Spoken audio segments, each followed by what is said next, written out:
Oh my gosh, what is that thumbnail? Thumbnails are the hardest part. Thumbnails and titles. I'm like, that's why sometimes I just leave it as the date. 1 second. So we're gonna start. I'm gonna start doing these. I was gonna call them like quickies, but knowing me, it might not be that quick. And then I was like, "Hey, Holly, how you doing?" And then I was like, "They'll be fairly quickies." And then I'm using the fairies, so they're the Faeriely quickies. There you go. And this is the first one. So last time I mentioned seeing the fairy tarot. And I was like, I bought the fairy tarot cards to read with the fairy oracle. So that's what we're going to do. I'm going to get a fairy oracle. We're going to clarify it with some fairy tarot. And hopefully it takes less than 3 hours. I'm just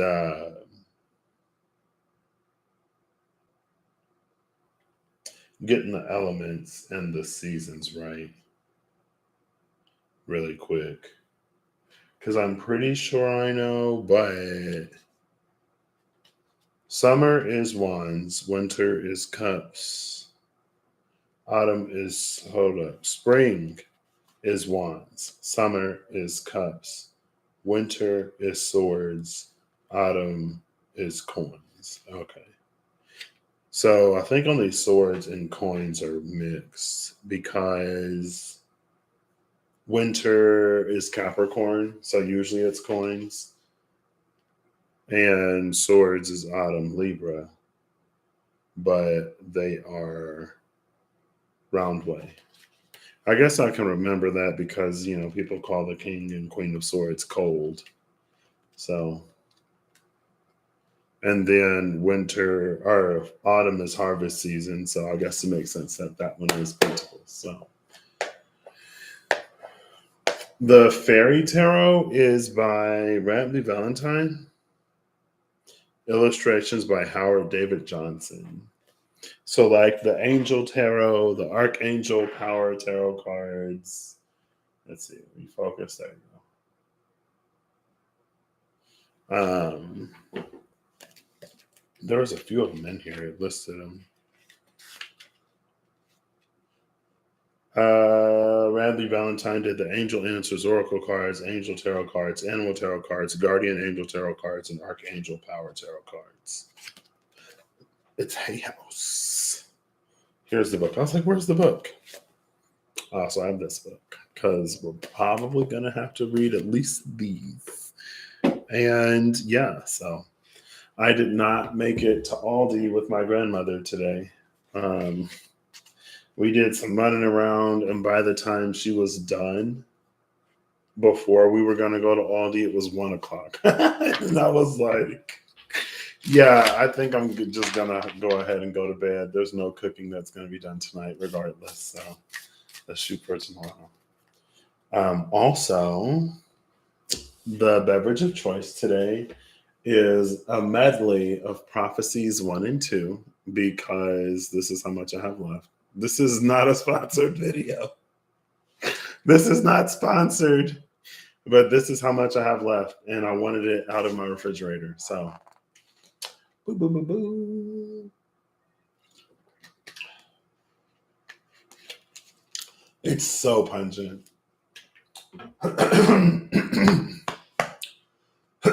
Excuse me.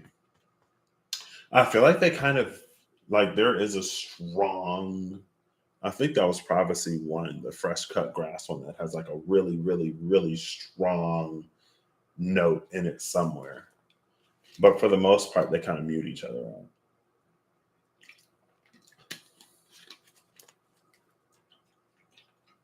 It's less unpleasant than it was without the Prophecy 2. So, all right. Let's go. Let's see who Fairy 1 is today. Fairy 1 for the Faeriely Quickly Faeriely, Faeriely Quickie, number one fairy. At the most, I'll take two fairies. One is preferred. Let's see. And again, I'll probably do this at least for my next few days off. There we go. Number one is Epona. Epona's wild daughter. Number 54. Bottom of the deck is Ake the Aeromancer, maybe? 42. It's this one. The fonts make some of them a little difficult to read, but that's the bottom of the deck. Epona's wild daughter is the one that comes out. This is giving me Nefertimine energy. She's giving me like winged sphinx. Okay. So we're going to find her, read her a little bit.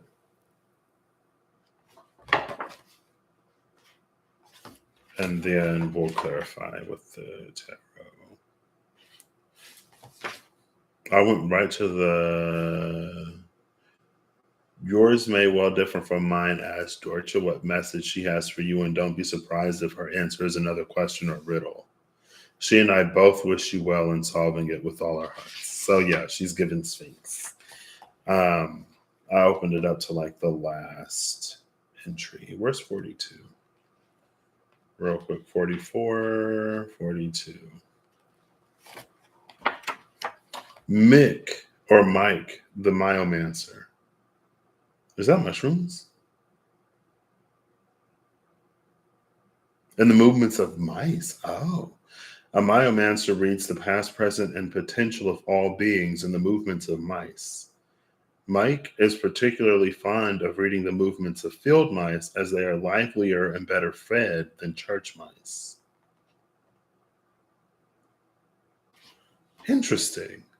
I kind of like this combination then, because we get this Ridley Sphinx energy, but at the bottom of the deck, and because mice are so small, it's the one who reads the past, present, and potential of all beings and the movements of the small, subtle things and the movements of the mice. And mice actually, I feel like mice came out recently.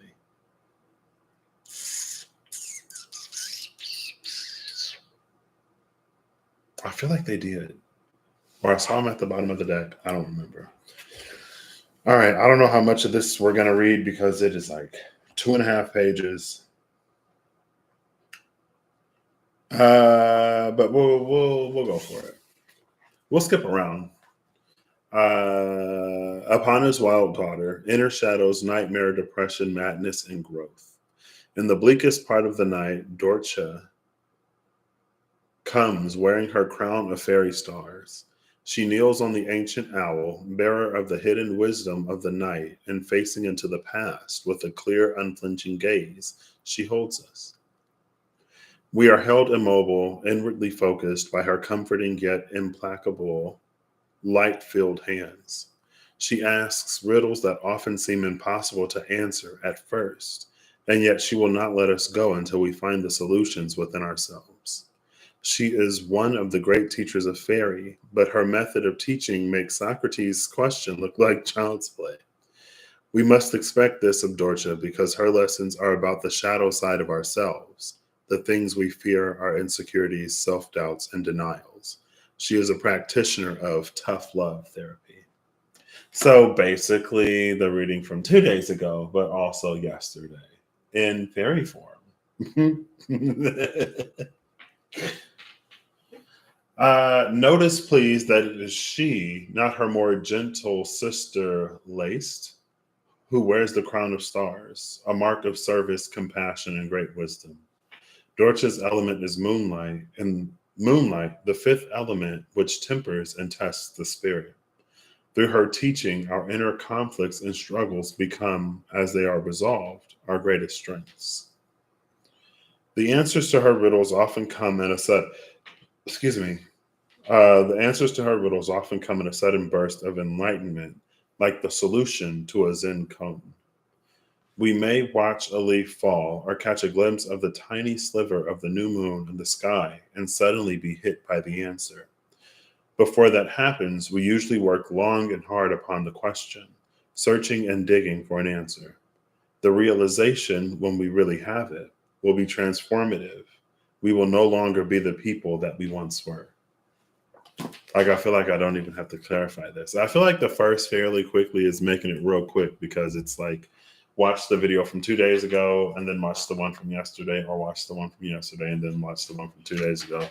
But I feel like the one from 2 days ago is more so along this because it mentions how, like, she will hold you there. She will hold you there until you get an answer, and your answer will be completely transformative. That transformation, Scorpio was all over it, but we also saw it in the completion of the full cycle. First, we saw the seeker, and then we saw the keeper, but right behind the keeper was the initiate. Just like right behind the hermit was the world. It's like we immediately sort of enter a new cycle. That's the power of the transformation. This is like not bad. Ugh. Ugh. And then it hit me. Ugh. It like sits on the tongue.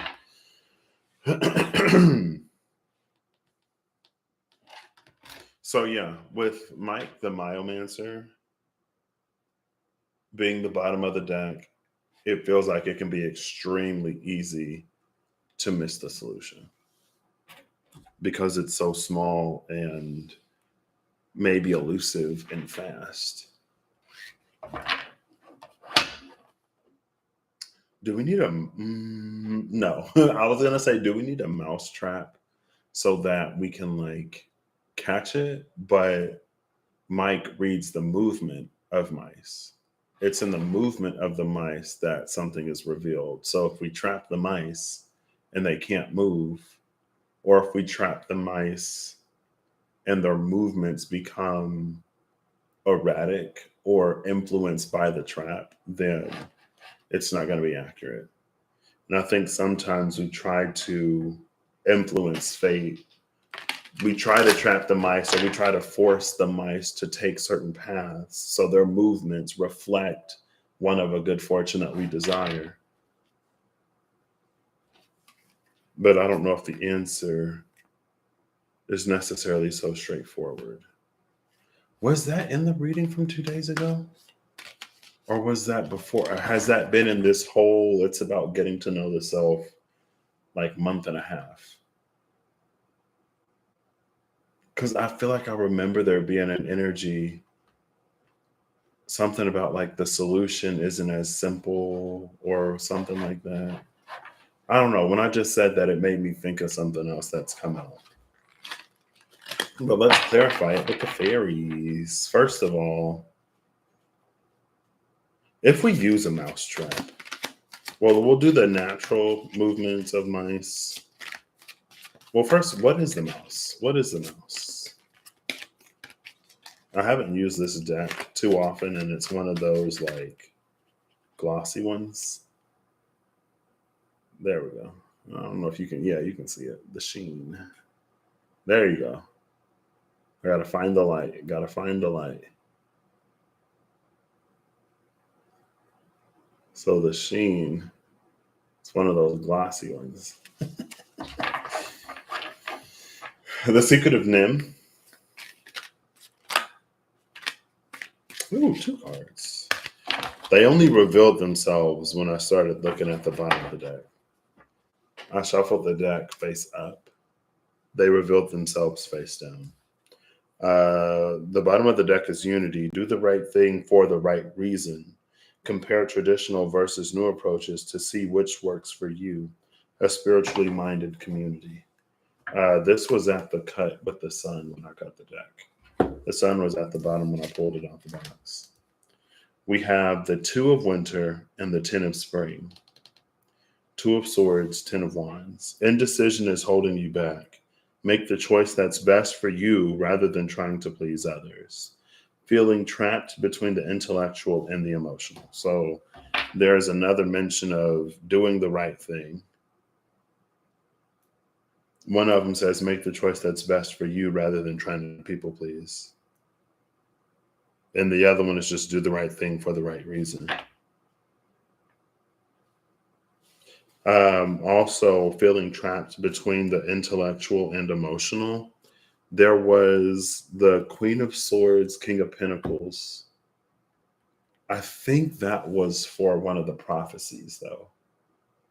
I feel like it was prophecy. It was either prophecy 2.3 or like prophecy 3.1 or 3.2 or 3.3. But it was that Queen of Swords, King of Pentacles energy, but it was a Queen of Swords whose intellectual aligns with the intuitional. They work with each other rather than playing that supposedly common or apparently common polarized dichotomy, whatever game, where something that makes logical sense can't also make intuitive sense. She uses both because both work together for her. That's what put her in that, or aligned her to that King of Pentacles energy, rather than one that's an indecision like how this came out. Now, I think I was going through my community page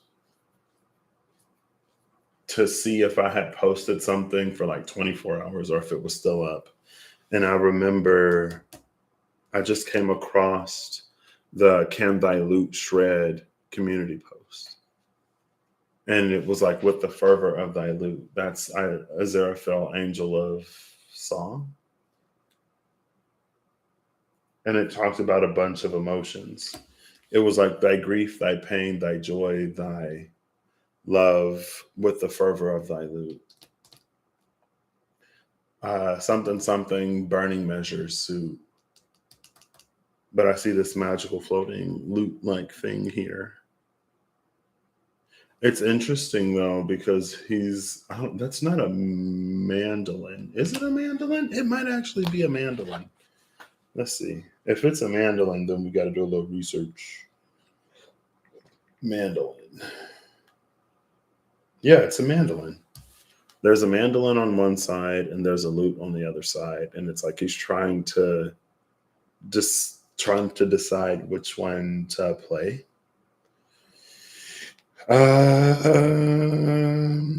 Hold up.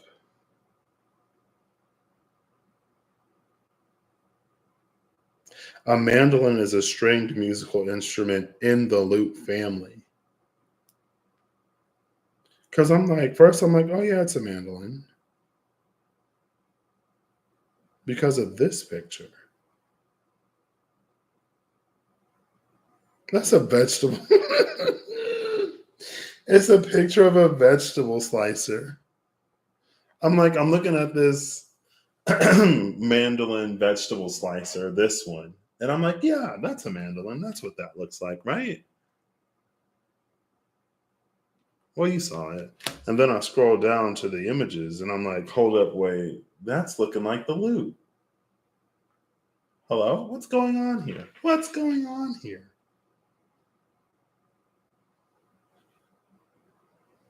These are mandolin cutters. The mandolin cutter. So what is this if it ain't a mandolin?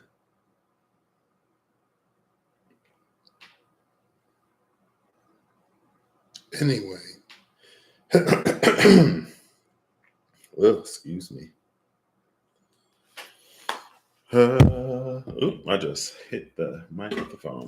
Where are we at? 19 minutes. Oof. 10 of Spring is the 10 of Wands. Ask for help from others, all work and no play, being weighed down by too many responsibilities. This is what we're reading. These are the mice. So it's our responsibilities, our emotions, and our intellections. So maybe like we read our shift in emotions and intellections as it pertains to our responsibilities. And it was around the time I did the first psychic fair. So that would have been June, late June. It was around late June where that was really present. It was the 10 of Wands as responsibilities rather than burdens. So, how does this move if we try to trap the mice? If we trap the mice, because I feel like it's a natural human thing to do. So if we trap the mice to try to find our solution.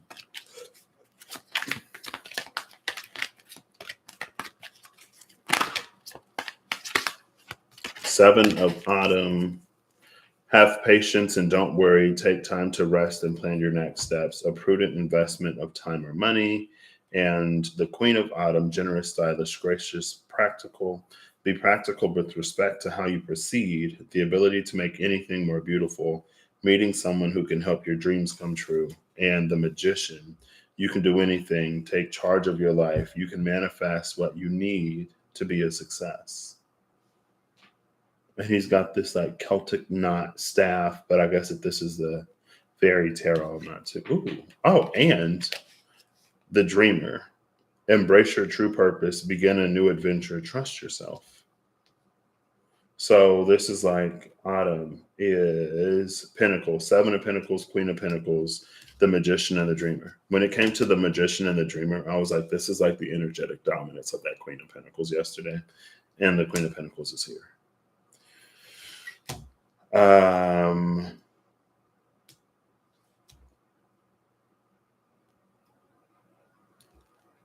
So this is what happens if you trap the mice.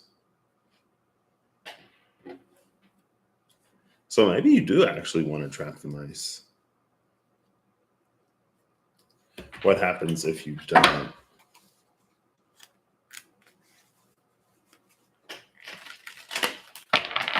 I guess we don't want free.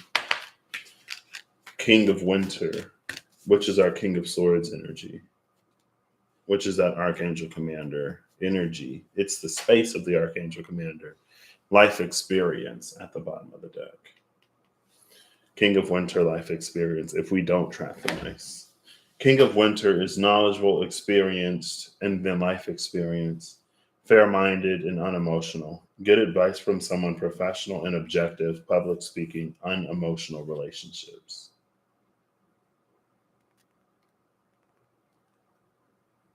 Yeah, see, it's that coldness of the King and Queen of Swords. I was like, okay, that's what they went with. Not to say that it's, I mean, in the tarot, if you have 78 cards, if you have 16 court cards that represent people and aspects of people, and if in combination they can be read in relationship, someone, some card, something has to be the divorcee, like one of them has to be the relationship that doesn't work out because there are cold people or unemotional people, or because it's a time to be more logical than emotional. Right? If we try to fit life into 78 pictures, something has to represent that. So I can't be too,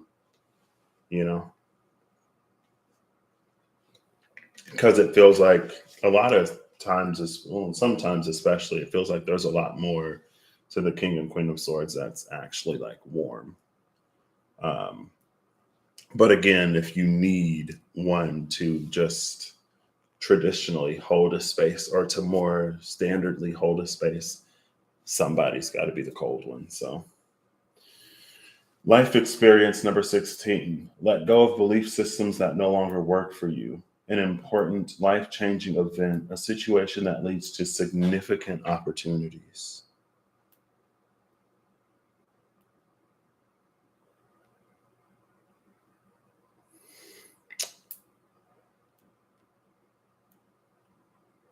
So both of these are reading as a win-win. It's reading like you can't lose.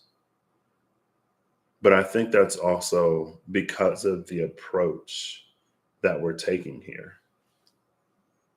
Because rather we trap the mice or rather we let the mice roam free, either way, we are in a space of observation.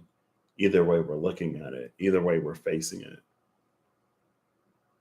It's Mike the Myomancer's observation of of the movements of those small, subtle, seemingly insignificant or bothersome things that feels like it brings on the solution that upon his wild daughter, Dorcha or Dorcha, I don't know how to pronounce it.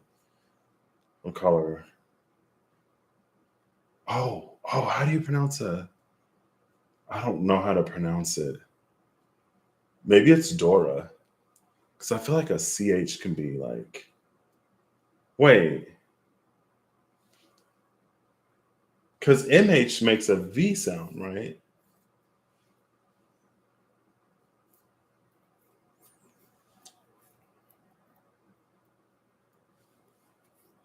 I feel like CH can be silent for some reason.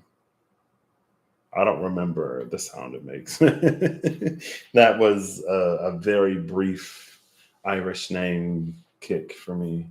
Like Aoife is, yeah, Aoife and Siobhan are my two names. I'm like, if I have a daughter, her name's going to be Aoife. I don't make the rules. If I have a son, his name is going to be Faust because I like the Faust. Anyway, it's fine. It's fine. Let's not get off topic. King of Winter, knowledgeable, experienced, fair minded, and unemotional. Maybe also the unemotionalness of this King of Winter. It's partially like it's not personal. And because of Apana's wild daughter, like it's emotion that would want, it's emotion that would drive us to control a situation like this rather than to let it be. So that also kind of plays into that detachment that I've been so critical of here recently, it seems. Where it's like, just get yourself to a higher state of mind. And if you pay any attention to it, then you're only feeding it energy. There's merit to it. And I mean, I guess like it's also relevant slash it's relative to us as individuals, right? If there is a more, if there is a further that's being offered, and if we're in a space where there are certain things that it would be more detrimental, where it could be potentially extremely detrimental to us to look at or open some doors and open some wounds, then our path forward at that time, especially, may be to like spiritually bypass it because we're not at a point where we would be able to appropriately and adequately face those things. Now, if there's been enough healing done that the residuals, like enough healing done that that like we have a strong enough foundation that we can face a trauma, or that we can like look at a wound and like dig into it and not completely fall apart, then that may be the path forward. It's like either way, a way forward is being offered to everyone regardless of where they are. And so, like I always say, more than anything that I say in any video, listen to your own intuition and discernment and your own guides and guidance, because it'll always steer you better than anybody else can. I'm not going to say anybody else. It will always steer you better than I can. Always.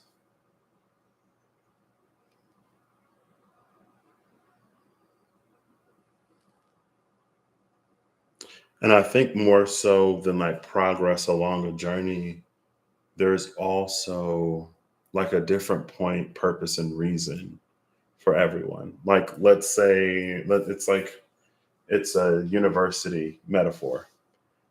In your first 2 years of classes, everyone takes roughly the same classes. Depending on their ultimate path, some people may take more or less math, science, English, whatever, but the gen eds are taken by everybody.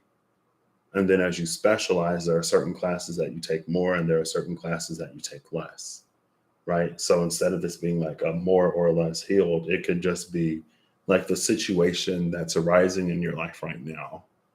Maybe it's one that's not necessarily too important to your ultimate growth and development, but it provides some basic foundational benefit to your overall integrity of the structure that is you. And so you don't necessarily have to get all the way into the nitty gritty of it. It's like, you kind of gloss over it, you get the important bits, and then you keep moving. You trap the mice, and then you move on. But let's say, for example, that something that's being brought up in your life is extremely important and extremely relevant to who you are and what you will ultimately do in the end. It's almost like if you are one of the people where your mess is your message, to the point that, like, let's say you go through something and then you go on a national or global tour and you talk about that thing with people, it's probably going to be more, from my viewpoint and understanding, it would be more beneficial for you to like thoroughly investigate and heal, like scorpionic, below scorpionic, deep clean that wound. Because if you don't, as you're going around and talking about it, you're going to like keep traumatizing yourself even more, to the point where to be asked to like relive it, it's like to be asked to talk about it over and over would be you being asked to relive that. And from my perspective, for the purposes of this, it's like spirit would not ask you to relive over and over and over and over again for the benefit of others something that is deeply painful and traumatic and still festering within you. Excuse me, to that point and at that level and on that stage, that would not be the case. Maybe smaller, maybe in the beginning, so that like it's almost like, if you're getting, it's like an extraction and there's like an infection. So you open up the wound and you clean out all the infection. So maybe at first it's still painful and stuff like that, but it's like you work through it to a point where it doesn't affect you in the same ways that it did, to the point where like you're reliving it, re-traumatizing, re-wounding yourself constantly. But again, it's like in that example, that's part of who you are and your purpose and your reason for being here. So that deep clean is necessary. That's when you would take like the unemotional approach. You basically remove the emotion from the situation, especially those intense, like negative, painful, whatever emotions. But if it's not that serious to you, or if it's not that big of a blockage, if it's not that big of an issue, you might not have to go that deep. It's like it's not that deep.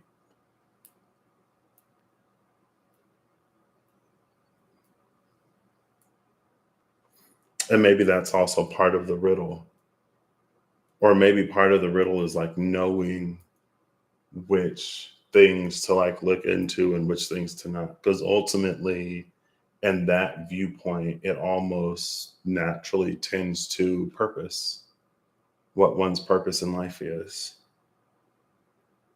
and what's integral and important and like foundational for us excelling in that purpose.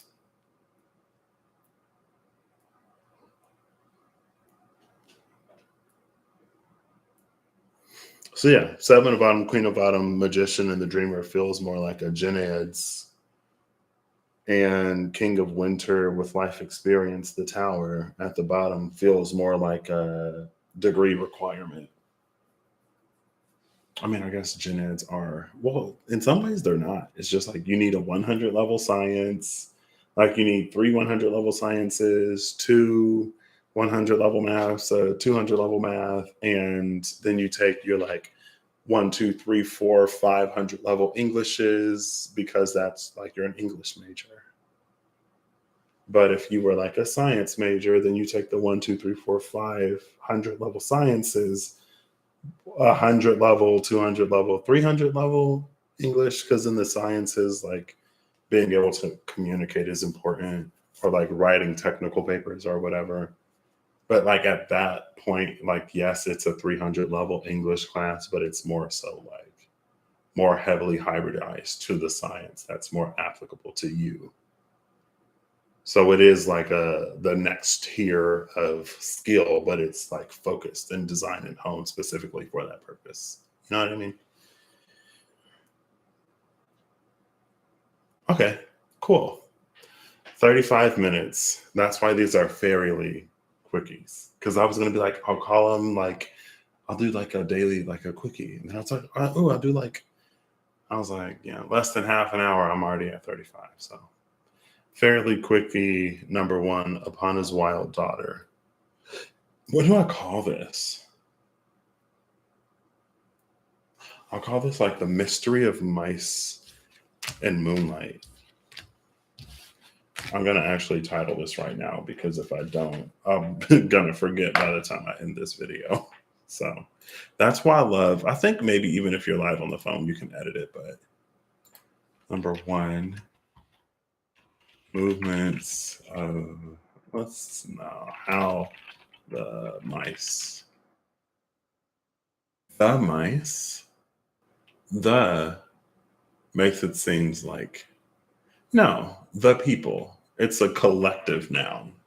So even though it's plural in meaning, it's singular in function and grammatical function.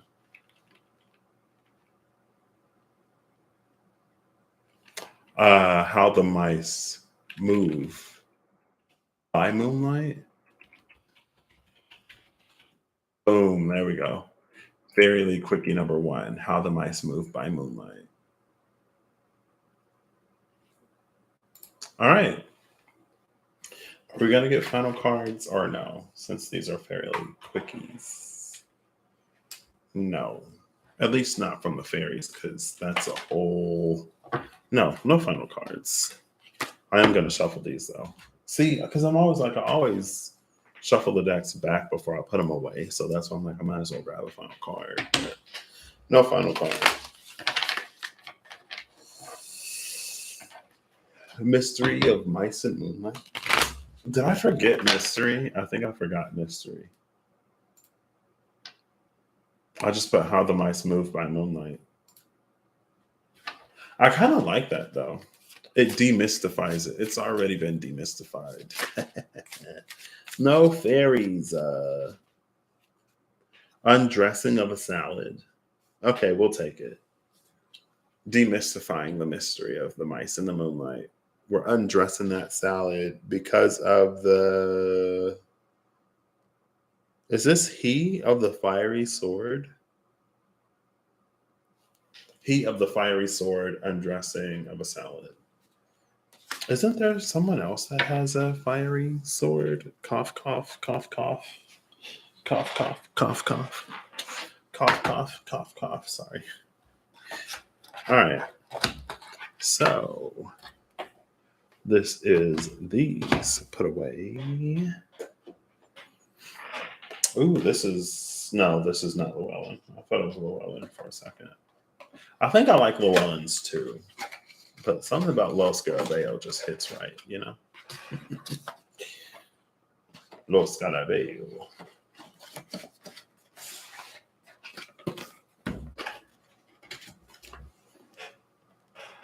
Wow.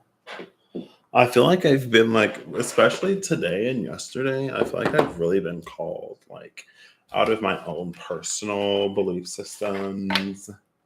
But I think that's also the point of like, it's part of like being a good listener, number one, but it's also part of like being able, and my own way of thinking, It's part of being able to like generally read or just to read people that have different journeys than you do. To be able to be open to the points and times where it's like your path is not mine, but you're asking me to read for you. So I got to be open to truths that may not necessarily be my truths and ways of operating that aren't necessarily the way that I operate. And so when it comes up and when it comes out, I do my best. I probably still tell you how I feel like I do, but I do my best to put myself aside and to see the message as it's coming through. And it's interesting because, and this again, it might be important why it's to listen to your own intuition and stuff, because that's an energy that I feel like can very easily be seen as spiritual bypassing. Um, but for you, it wouldn't be. For you, it's not that deep. You're taking a gen ed, okay? You ain't got to go into string theory. You just got to know that 1 + 1 = 2, and 21 + 22 is 43.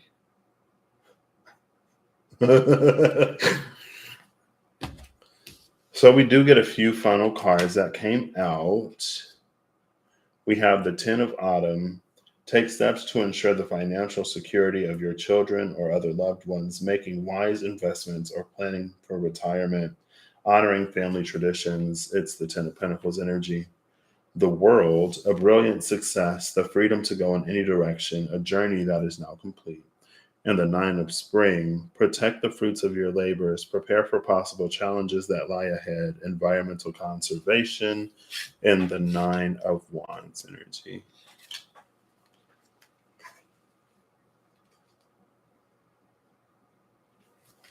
They flipped over. I saw the 10 of Autumn. I was like, fine. Bottom of the deck is the Princess of Winter, inquisitive, truthful, realistic, and undiplomatic. Information that can help you, but which may also be difficult to hear. Speaking the truth with kindness, an indigo child or adult. And there is your Princess of Winter. If it will focus. Focus, focus, focus, focus. Not on me, focus on she. Anyway, that's as focused as she's going to get. So I hope you all have an excellent whatever, whenever you see this. I hope you're acting in alignment to make all that you wish to experience your reality. I hope that whatever you need along your path, journey, and what you find, more than anything that I hope for you, I hope that you listen to your own intuition, discernment, guidance, knowledge, and wisdom as it brings you closer to the divine and how the divine manifests within you, walks with you, works with you, talks with you, through you, to you, at you, sometimes if you're Patrick.